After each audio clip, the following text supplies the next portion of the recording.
আমার চ্যানেলে তোমাদের সকলকে স্বাগত। আজ আমরা মাধ্যমিক 2026 এবিটিএ টেস্ট পেপার থেকে ইতিহাসের 73 নম্বর পেজ সলভ করব।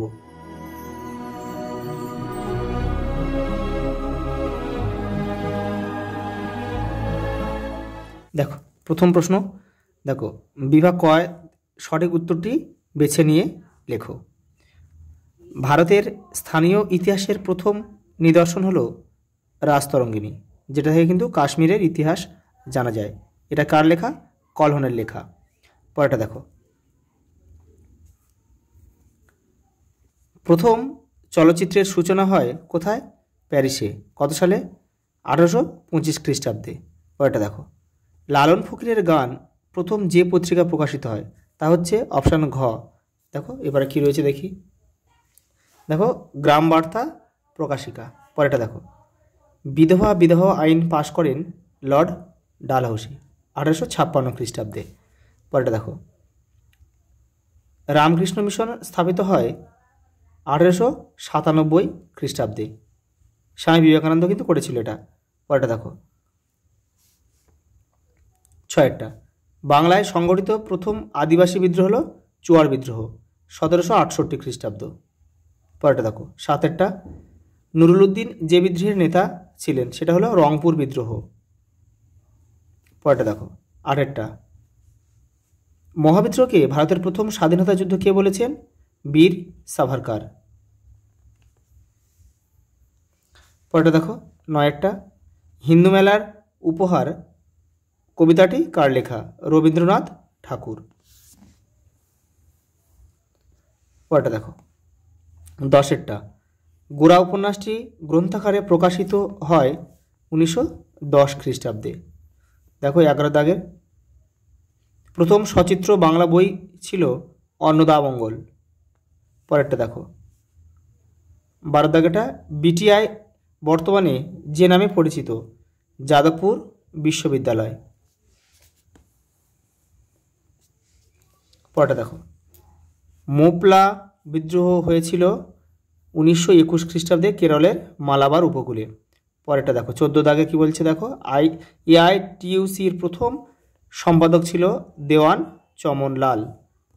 পরেরটা দেখো, 15 দাগেরটা, ভারত শ্রমজীবী পত্রিকার সম্পাদক ছিলেন শশীপদ বন্দ্যোপাধ্যায়। সালটা 1878।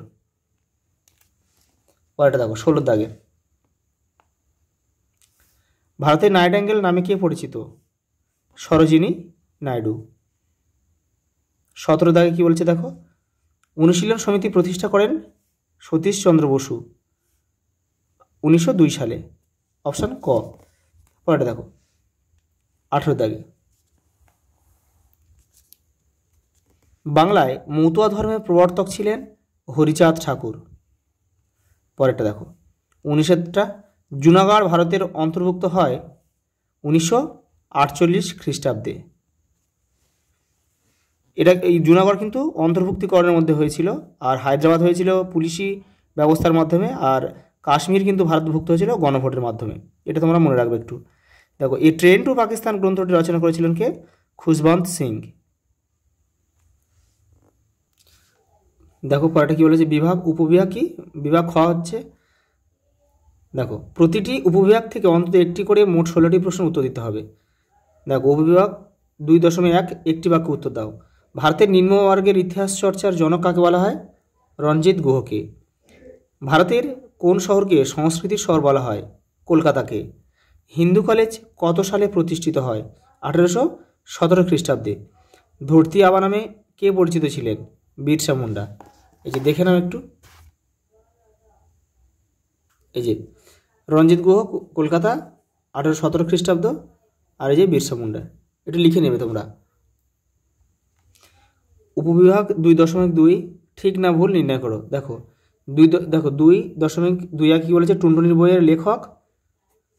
দেখো এবারে কি বলেছে দেখি,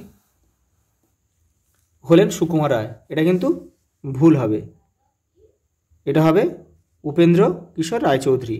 ওটা দেখো, মহারানী ঘোষণাপত্র জারি হয় 1859 খ্রিস্টাব্দে। এটাও কিন্তু ভুল, এটা হবে, এটা ভুল হবে, এটা হবে কত? 1858 খ্রিস্টাব্দে। দেখো, বারদৌলির মহিলারা বল্লভভাই প্যাটেলকে সর্দার আখ্যার দিয়েছিল, এটা কিন্তু সঠিক, এটা ঠিক। পরেরটা দেখো, ডক্টর আম্বেদকর দলিতদের হরিজন আখ্যা দিয়েছিল, এটাও কিন্তু ভুল, এটা হবে কি, এটা আম্বেদকর দেয়নি, এটা হচ্ছে গান্ধীজি দিয়েছিল। দেখো, স্তম্ভ রয়েছে, স্তম্ভটা দেখে নাও একটু। দেখো, রামমোহন রায় কী হবে, অ্যাংলো হিন্দু কলেজ। তাহলে এখানে আমরা কিন্তু তীর চিহ্ন দিয়ে কিন্তু কেউ মেলাবো না, আমরা 2, এখানে লিখব 2, 3, 1। আচ্ছা, অবনীন্দ্রনাথ ঠাকুর হবে ভারত মাতা চিত্র, তাহলে এখানে আমরা লিখব 2.3.2। আর উর্মিলা দেবী নারী করমন্দির 2.3.3, এই যে এই দাগনামাটা এপারে লিখে দেবে। হেমচন্দ্র ঘোষ কী লিখব, বেঙ্গল ভলান্টিয়ার্স, তাহলে এখানে 2.3.4, 2.3.4, এভাবেই করবে। পরেরটা দেখো, আচ্ছা পরেরটা হচ্ছে ম্যাপ পয়েন্টিং আছে। ম্যাপ পয়েন্টিংটা আমি একটা আলাদাভাবে কয়েকটা ম্যাপের মধ্যে আমি ইম্পর্টেন্টগুলো সব করিয়ে দেবো, যে কটা আছে। পরেরটা দেখো, বিবৃতি ব্যাখ্যা রয়েছে।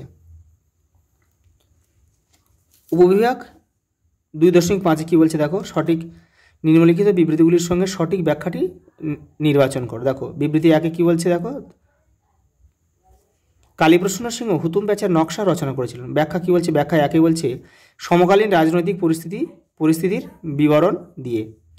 2 ব্যাখ্যা দেখো, নারী শিক্ষার প্রসারের উদ্দেশ্যে। 3 তৎকালীন সমাজে ধর্মীয় গোড়ামি ও কুসংস্কারের অসারতা ও বাবু কালচারের সমালোচনা করে। এই ব্যাখ্যা 3টাই কিন্তু আমাদের উত্তর হবে। দেখো, পরের বিবৃতি কী দিয়েছে দেখো, নীল বিদ্রোহ অন্যান্য বিদ্রোহ থেকে স্বতন্ত্র ছিল। ব্যাখ্যা 1 থেকে দিয়েছে দেখো, এই বিদ্রোহ ছিল বাংলার প্রথম কৃষক বিদ্রোহ। দেখো, 2 ব্যাখ্যা 2 কী দিয়েছে, এই বিদ্রোহে জমিদার, শিক্ষিত মধ্যবিত্ত সম্প্রদায় ও খ্রিস্টান মিশনারিরা চাষিদের সমর্থন করেছিল, এটা কিন্তু হবে, যে ব্যাখ্যা 2টাই কিন্তু আমাদের উত্তর হবে। দেখো, ব্যাখ্যা 3 কী বলেছে দেখো, তো এই বিদ্রোহ খুব বেশি দিন স্থায়ী হয়নি, এটা ভুল হবে। দেখো, ব্যাখ্যা বিবৃতি 3 দিয়েছে দেখো, বিবৃতি 3 দিয়েছে শান্তিনিকেতনে রবীন্দ্রনাথ মুক্ত প্রকৃতিতে গাছের নিচে পড়াশোনার করার কথা বলেন। অপশান দেখো, অপশান 1টা কী বলছে দেখো, রবীন্দ্রনাথ প্রকৃতি, মানুষ ও শিক্ষার সমন্বয় ঘটাতে চেয়েছিলেন। ব্যাখ্যা 2 কী বলছে, রবীন্দ্রনাথ বদ্ধঘরে শিক্ষাদানের পক্ষপাতী ছিলেন না। ব্যাখ্যা 3 কী বলছে, বিদ্যালয় ভবন তৈরি করার মতো আর্থিক সামর্থ্য রবীন্দ্রনাথের ছিল না। ব্যাখ্যা 1টাই কিন্তু আমাদের উত্তর হবে, রবীন্দ্রনাথ প্রকৃতি মানুষ ও শিক্ষার সমন্বয় ঘটাতে চেয়েছিলেন। দেখো, বিবৃতি 4টা কী দিয়েছে দেখো, বঙ্গভঙ্গ বিরোধী আন্দোলনে কৃষক শ্রেণী ব্যাপকভাবে যোগদান করেনি। ব্যাখ্যা দেখো 1 দিয়েছে, কৃষকদের এই আন্দোলনে যুক্ত হওয়ার আহ্বান জানানো হয়নি, এটা হবে না।